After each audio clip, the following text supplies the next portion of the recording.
සුබ දවසක් වේවා කියලා ප්‍රාර්ථනා කරනවා හැමෝටම මොන අදත් එකතු වෙලා ඉන්නවා ටච් එල්ගේ YouTube channel එකත් එක්ක. ඉතින් ගොඩ දෙනෙක් දන්නවා මේ වෙනකොට ටච් එල්ගේ YouTube channel එකෙන් කතා කරන්නේ ඔයගොල්ලෝ නොදන්න දේවල් ගැනයි කියලා. ඉතින් නොදන්න දෙයක් සරලවම කෙනෙක්ට කියලා දෙන එක තමයි ටච් එල්ගේ YouTube channel එකෙන් කරන්නේ. ඉතින් අද වීඩියෝ එකෙන් කතා කරන්න ලෑස්ති වෙන්නේ ඔයාගේ ෆෝන් එක මේ වෙලාවේ මේ වීඩියෝ එක බලන ඔයාගේ ෆෝන් එකත් ස්ලෝ වෙලාද? නැත්නම් ගත දවසට වඩා මේ වෙනකොට හිර වෙන ගතියක් තියෙනවද?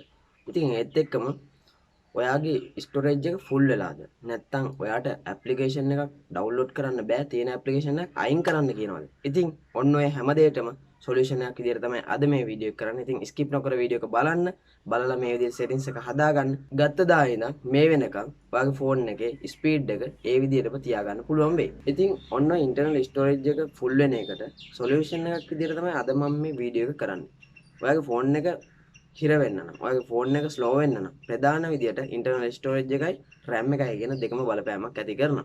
ඉතින් අන්න RAM එක කියන එක ගැන මම වෙන වීඩියෝ එකක් ඉස්සරහට කරන්න ඒකත් බලන්න ඔයගොල්ලෝ. ඔයාගේ ෆෝන් එකේ තියෙන ඉන්ටර්නල් ස්ටෝරේජ් එක ෆුල් වෙන්නේ නැතුව ෆෝන් එක හිර වෙන්නේ නැති තත්යකට අපි පාවිච්චි කරන්නේ කොහොමද කියලා තමයි මම අද මේ වීඩියෝ එකෙන් කරන්නේ. ඉතින් ගොඩාක් දුරකට ඔයා නොදන්න කෙනෙක් වෙන්නත් පුළුවන් දන්න කෙනෙක් වෙන්නත් පුළුවන් ඔයාගේ ෆෝන් එකෙන් ඔයා ගන්න ෆොටෝ එකක් ඔයා ගන්න වීඩියෝ එකක් ඔයා ගන්න සින්දුවක් ඔය හැම දෙයක්ම ඔයාගේ ෆෝන් එකේ යන්නේ ඉන්ටර්නල් ස්ටෝරේජ් එකටයි. ඉතින් අන්නේ ඉන්ටර්නල් ස්ටෝරේජ් එකට යනකොට ඉන්ටර්නල් ස්ටෝරේජ් එකේ තියෙන ප්‍රමාණය ටිකින් ටික අඩු වෙලා යනවා. ඉතින් ওই වගේම තමයි ඔයා ෆෝන් එකට ගන්න ඇප්ලිකේෂන් හැම එකක්ම ඉන්ස්ටෝල් වෙන්නේ ඔයාගේ ඉන්ටර්නල් ස්ටෝරේජ් එකටයි. අන්න ඒ වගේ ඔයාගේ ඉන්ටර්නල් ස්ටෝරේජ් එකට ඩවුන්ලෝඩ් වෙන ඇප්ලිකේෂන් හින්දා තමයි අපිට ගොඩක් වෙලාවට ඇප්ලිකේෂන් එකක් ආයෙ ගන්න බැරි වෙන්නේ. ඒක ගද්දි කියන්නේ තියෙන ඇප්ලිකේෂන් එකක් අන්ඉන්ස්ටෝල් කරන්න කියලා.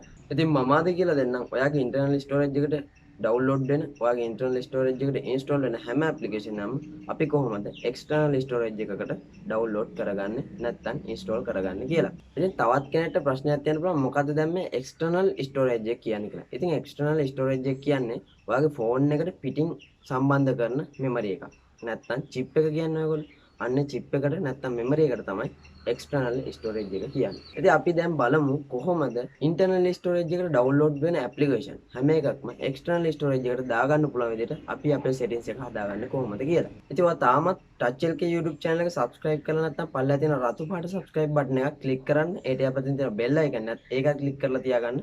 මොකද එහෙම වුණොත් විතරයි මම දාන අලුත්ම වීඩියෝ ඔයා ගාවටම ගෙන්න ගන්න පුළුවන් වෙන්නේ. ඉතින් හරි වැඩි කතාවක් ඕනේ. අපි යම් වීඩියෝ එකට.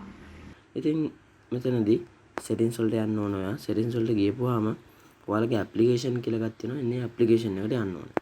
ඉතින් මෙතන තමයි ඔයාලා download කරගන්න හැම application එකම පෙන්වන්නේ. Play Store එකෙන් නැත්නම් වෙන කොහෙන් හරි download කරන්න ඕනම application එකක් install වුණායින් පස්සේ මෙතනදී තමයි පෙන්වන්නේ. ඉතින් මම මේ application එකක් ඔයාලට අරන් පෙන්වන්නම්. කැමති එකක් ගන්න පුළුවන්. ඉතින් මම මෙතන මේ WhatsApp කියන application එක අරන් පෙන්වන්නම්. මෙන්න මේකේ මේ application එක තියෙන්නේ කොහෙද කියලා. ඉතින් මෙතන මේගොල්ලෝ පෙන්නනවා internal storage කියලා. ඉතින් internal storage එකට වැය වෙලා තියෙන MB ගානක් මෙතන ඒගොල්ලෝ පෙන්නනවා. ඉතින් මේක දැන් මේ කියන්නේ තියෙන්නේ internal storage එක. ඒක ක්ලික් කරපුවම මේ විදිහට ඇතුළට යන්න පුළුවන්. ඉතින් මේ විදිහට ඇතුළට ගියාට බලා ගන්න පුළුවන් කමක් නැහැ. මේක SD card එකට move කරගන්න. ඒ කියන්නේ ඔයාගේ chip එකක් දාලා නම් තියෙන්නේ. chip එකට මේක move කරගන්න. ඒ කියන්නේ මෙතනින් අයින් කරලා chip එකට දාගැනීම හැකියාවක් මෙතන පෙන්වුම් කරන්නේ. ඉතින් මම අද කියලා දෙන්නන්නේ කොහොමද මේ ඇප්ලිකේෂන් ඕනම එකක් ඒ කියනවා ඩවුන්ලෝඩ් කරගන්න ඕනම ඇප්ලිකේෂන් එකක් ඒ විදිහට chip එකට move කරගන්නේ කොහොමද කියලා. ඉතින් ඒකට ආපහු back වෙලා settings වලට යන්න. ඉතින් settings වලට ගියන් පස්සේ ඔයා පල්ලෙහාටම යන්න ඕනේ. පල්ලෙහාට ගියපුවම මෙන්න මෙතන තියෙන developer option කියලා මේ තියෙන. ඉතින් මෙන්න මේ developer option මගේ එකේ දැන්ටමත් තියෙනවා. ඉතින් ඔයාගේ එකේ නැති වෙන්න පුළුවන්. එහෙනම් ඔයා කලබල වෙන්න එපා. ඔයා යන්න about phone වලට ගිහිල්ලා මෙතන තියෙනවා software information කියලා software information එකට යන්න.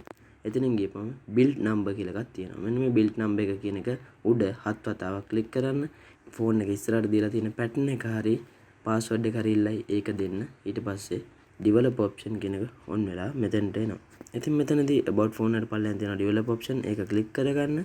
ඒක ක්ලික් කරගත්තන් පස්සේ පල්ලෙහාටම මෙතන option ගොඩාක් තියෙනවා. ඉතින් මේකෙන් අපි හොයාගන්න ඕන අපිට අවශ්‍ය දේ පමණයි. මෙන්න මෙතන තියෙනවා force allow apps on external කියලා. ඔයාලට පේනවද මෙන්න මේක? ඉතින් මේක තමයි අපි on කරගන්න ඕනේ. ඉතින් ඔන්න මම ඒක on කරගන්නවා.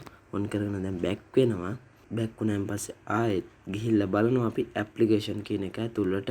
ඉතින් මම ඔයාලට පෙන්වුවේ ඉස්සෙල්ලා WhatsApp කියන එක. ඉතින් මම WhatsApp එක ඇතුළටම ගිහිල්ලා පෙන්වන්න නැත්නම් ඔයගොල්ලෝ හිතයි මේක එහෙම වෙන්නේ නැහැ නේ කියලා. ඉතින් WhatsApp එක ඇතුළට ගියන් පස්සේ ඔයාලට බලා ගැනීම හැකියාවක් තියෙනවා. මෙතන තාම තියෙන ඉන්ටර්නල් ස්ටෝරේජ් කියලා. ඉතින් ඒක ඇතුළට ගියපුවාම ඉස්සෙල්ලා පෙන්නපු නැති දෙයක් මෙන්න මේ උඩ මෙන්න මෙතන පෙන්නනවා. ඒ කියන්නේ දැන්ට තියෙන ඉන්ටර්නල් ස්ටෝරේජ් එකේ මේක ඕන නම් මාරු කරගන්න පුළුවන් එක්ස්ටර්නල් ස්ටෝරේජ් එකට. ඉතින් මෙතන චේන්ජ් කියන බටන් එක එබුවොත් එහෙම ඔයාලට පෙන්නනවා දැන් මේක තියෙන්නේ මොකේද කියලා. ඔයාලගේ ඉන්ටර්නල් ස්ටෝරේජ් එකේද නැත්නම් චිප් එකේද කියලා. ඉතින් චිප් එකට අපි දාගන්නවා මෙන්න මෙහෙම කරලා. ඊට පස්සේ මෙතනදී මූව් කියලා තියෙනවා. මූව් ක්ලික් කරන්න. ඊට පස්සේ මෙන්න මේ විදිහට ඔයාගේ තියෙන ඇප්ලිකේෂන් එක ඔයාගේ ෆෝන් එකෙන් අයින් වෙලා ඔයාගේ චිප් එකට යනවා. ඉතින් එහෙම වුණාම ඔයාගේ ෆෝන් එකේ තියෙන බර නිදහස් වෙනවා. ඒ කියන්නේ ඔයාගේ ෆෝන් එකේ ඩවුන්ලෝඩ් වෙලා තිබිච්ච ඇප්ලිකේෂන් එක මේ වෙලාවෙන් පස්සේ ඔයාගේ චිප් එකේ තමයි තියෙන්නේ. ඉතින් ඒ නිසා ඔයාට බලා ගන්න පුළුවන්කමක් තියෙනවා. මෙන්න මේ දෙයක වෙලා ඉවරයි, මූ වෙලා ඉවරයි. ඉතින් මෙතනට ගිහිල්ලා ආයෙ මම පෙන්නන්නම් ඔයගොල්ලන්ට. මෙතනදී ඔයාට වැටලා ඇති දැන් එක්ස්ටර්නල් ස්ටෝරේජ් කියලා පේනවනේ. ඒකට ගියපුවම ආයෙ ඕන්න එක්ස්ටර්නල් ස්ටෝරේජ් කියලා මෙතනත් වැටලා තියෙනවා. ඉතින් ඒක ඕන්න ඉන්ටර්නල් ස්ටෝරේජ් එකට අහපුව අපිට මාරු කරගන්න ඕන. මෙතන චේන්ජ් බටන් එක ගිහුවා නම් හරියටම හරි. ඉතින් මේ දේ තමයි මට අද කියලා දෙන්න ඕන උනේ. ඔයාගේ ෆෝන් එක ස්ලෝ වෙලා නම් අනිවාර්යයෙන්ම මේ දේ කරගන්න. ඔයා ෆෝන් එක ගත්ත දවසේ නම් මේ දේ කරගැනීමේ හැකියාවක් තියෙනවා නම් අනිවාර්යෙන් කරගන්න. මොකද එහෙම වුණොත් ඔයාගේ ෆෝන් එක තිබ්බ තත්ත්වෙන්න ඉස්සරහට පවත්වාගෙන යන්න පුළුවන් හැකියාවක් තියෙයි. ඉතින් මේ වගේ වීඩියෝ ඉස්සරහට බලන්න කැමති නම් අපේ channel එක subscribe කරලා නැත්නම් පල්ලෙහා තියෙන රතු පාට subscribe button එක click කරලා ඊට යපතින් තියෙන bell icon එකත් click කරලා තියාගන්න අමතක කරන්න එපා. මොකද එහෙම වුණොත් විතරයි මම දාන අලුත්ම වීඩියෝ එක ඔයා ගාවටම ගෙන්න ගන්න පුළුවන් වෙන්නේ. ඉතින් ඔයගොල්ලෝ හැමෝටම තේරුම් යන්නේ නැති කොහොමද ඉන්ටර්නල් ස්ටෝරේජ් එකට ඩවුන්ලෝඩ් වෙන ඇප්ලිකේෂන් හැම එකක්ම අපි එක්ස්ටර්නල් ස්ටෝරේජ් එකට මූව් කරගන්නේ නැත්නම් එක්ස්ටර්නල් ස්ටෝරේජ් එකකට දාගන්නේ කොහොමද කියලා. ඉතින් ඔයාගේ ෆෝන් එක ඔයා මිලදී ගත්ත දවසේ ඉඳන් මේ වෙනකම් ඔයාගේ ෆෝන් එකට ඩවුන්ලෝඩ් කරන හැම ඇප්ලිකේෂන් එකක්ම ඉන්ටර්නල් ස්ටෝරේජ් එකෙන් එක්ස්ටර්නල් ස්ටෝරේජ් එකට දාලා තිබුණා නම් මේ වෙනකොටත් ඔයාගේ ෆෝන් එක ওই විදිහට ස්ලෝ වීමක් දකින්න ලැබෙන්නේ නැහැ. ඉතින් මේ වගේ දේවල් ඉස්සරහට දැනගන්න කැමති නම් අපේ YouTube channel එක subscribe කරලා තියාගන්න අමතක කරන්න එපා. ඒට යපත් තියෙන bell icon එකත් click කරලා තියාගන්න අමතක කරන්න එපා. ඉතින් එහෙම වුණොත් විතරයි මම දාන අලුත්ම වීඩියෝ එක ඔයා ගාවටම ගෙන්න ගන්න පුළුවන් වෙන්නේ. ඉතින් හරි ආයෙත් දවසක මේ වගේ අලුත්ම වීඩියෝ එකක් එක්ක හම්බෙන්න බලාපොරොත්තු වෙන. එහෙනම් අදට සමු ගන්න හැමෝටම සුබ දවසක්.